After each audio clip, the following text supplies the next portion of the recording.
What iPhone do you remember being a game changer for you? I've owned almost every iPhone that's ever come out with the exception of the 8 and the regular 14. Was it the iPhone 6S? With its new design and the addition of the fingerprint scanner? Was it the iPhone XR that removed the home button altogether and introduced Face ID? Or was it the iPhone 13 Pro Max that introduced ProMotion to an iPhone for the first time with the best battery life ever on an iPhone? All three of those phones were critically acclaimed by all individuals who purchased them. Considered some of the best phones Apple has ever released, there was a certain vibe in the air when those phones came out where people wanted to upgrade to them even if it was detrimental to their pocketbook. Today we're going to talk about the iPhones of our current generation and the upcoming generation. Is it worth upgrading? In 3 weeks, very short weeks, on September 10th, Apple is rumored to be announcing the iPhone 16 and 16 Pro series. We've had the 15 series for almost a year. Is it worth upgrading to either of those phones in 2024? Spoiler alert, for most people it's not. Let's get started.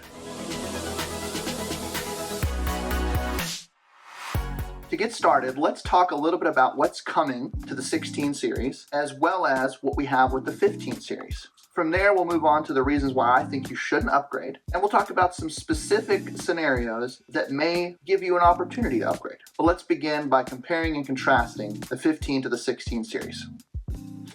Here in front of you, I've got my wife's iPhone 15. This is the base model with 128 gigabytes. I don't know what they call this color, but it's like a frosted green. I love this color personally. I'm a pastel guy, so any color like this just generally makes me happy, especially that it's frosted. It's not like a shiny, it's almost like a matte color.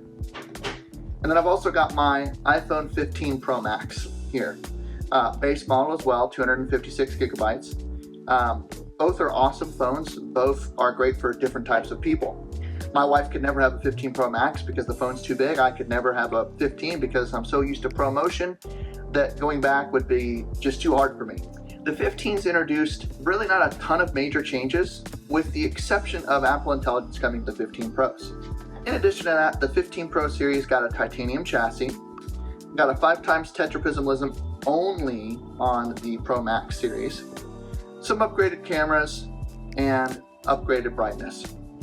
The 15 series, unfortunately, will not be getting Apple Intelligence.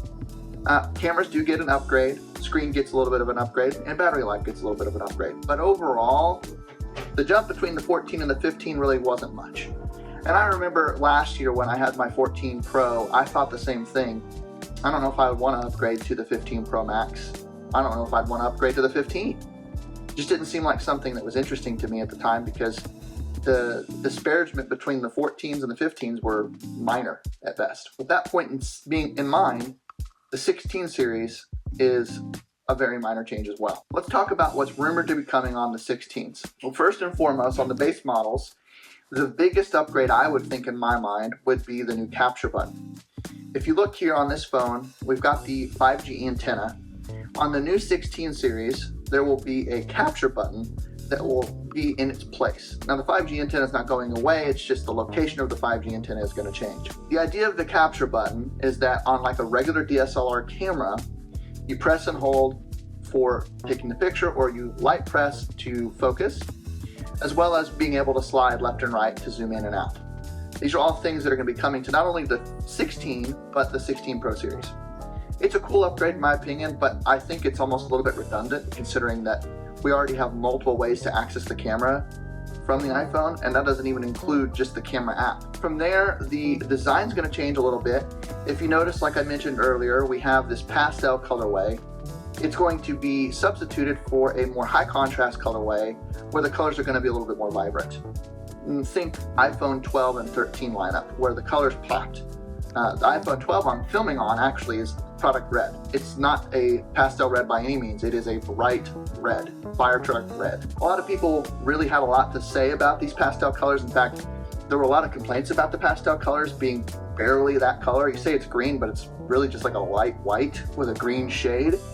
So I think the vibrancy will be a win for most people. From there, the 16 series will be getting an upgrade in RAM from 6 to 8 gigabytes of RAM, mainly to suit the new Apple Intelligence features, which will be coming to the 16 series. But beyond that, the camera array is going to change a little bit. Instead of being corner to corner, they're going to be staggered so that spatial video can be shot. But outside of that, the 16 series is not getting much of a change. Now, they're advertising a battery size increase, but in my opinion, with the new demand of the A18 chip, especially with Apple Intelligence features, I don't see there being a noticeable battery life change.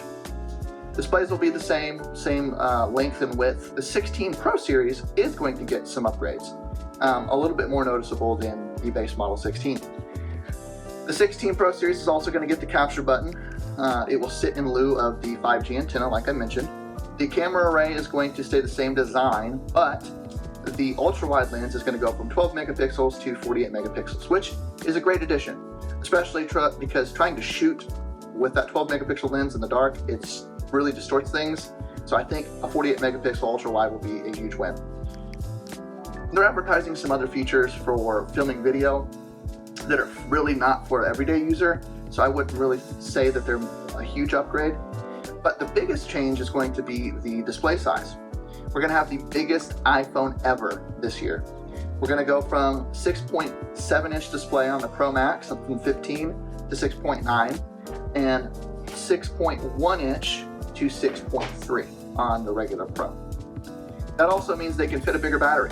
So battery life should be the best it's ever been on the new 16 Pro Max. Colors are going to stay roughly the same. The rumor is that the titanium chassis will be a little bit more glossy and that the colors will be a little bit more vibrant than this model. I kind of hope that they don't change that because this natural titanium color is amazing to me, and I think personally any version that sways from this is going to look worse. But that's just my honest opinion. But beyond that, obviously we're going to get the 18 Pro chip. Still comes with 8 gigabytes of RAM. 256 will still be the base storage for both the Pro and the Pro Max. So nothing really big there. The design, the body will look almost the same. So like I said, if you look at this model from that model, whenever we have it here in a couple of weeks, they don't look much different, and they won't do much different either. It's a little disappointing to me considering that since 2021, we've seen $100 on average price increase for the Pro lines of phones. And I think since 2019, a $100 increase on the base model iPhones. Now, these are still great phones, don't get me wrong, but for most people, upgrading is not going to be something I would recommend. So let's transition to why I don't think you should upgrade. I don't really think you should upgrade, mainly because if you look at even the 13 Pro series, or the 13 series to now, which is 2021, late fall 2021 to now, which would be fall 2024, so 3 years. There's not been many changes to the design of the iPhone. I think that Apple can do better with the amount of money they have. And I think for most people in the economy we live in today, whether you're in the United States or abroad, having money to upgrade your phone is not something that we all can do. And so there are very few scenarios, which I will outline, that will allow you to upgrade in my opinion. So I don't think you should upgrade unless your phone is old, you really want Apple Intelligence, or frustrated with your battery life on your phone. Let's talk about those scenarios more in depth as to why you could upgrade, because I don't want to be pigeonholed into saying don't upgrade your iPhone. Any new iPhone will be a win, but let's be wise with our money. There are 3 scenarios in which I would upgrade to the 16 series. The first scenario would be you have an old iPhone. Maybe you have an 11 Pro, an SE1 or SE2. The battery's starting to fade. You don't have as many modern features, and it just makes sense to you to get the 16 series. If that's the case, I think that there's some practicality to choosing to upgrade. The next scenario I would outline would be maybe your carrier's offering you a great phone deal. Maybe you've had your phone for 2 or 3 years, it's paid off, or you've paid off enough of it to where they'll give you a free upgrade to the next generation. In that case, it's probably worth an upgrade. And the third scenario is really for those who are obsessed with the idea of Apple Intelligence. You're not going to be able to get it on the 15 or below, so maybe it's time to upgrade if you're one of those people. But beyond those 3 reasons, I would keep my money in my pocket and show Apple that we want better iPhones. To conclude, guys, the reason I make this statement is this. Apple was the first trillion-dollar valuation company in the world. They've had the opportunity in their 50 plus years of existence to make some game-changing products.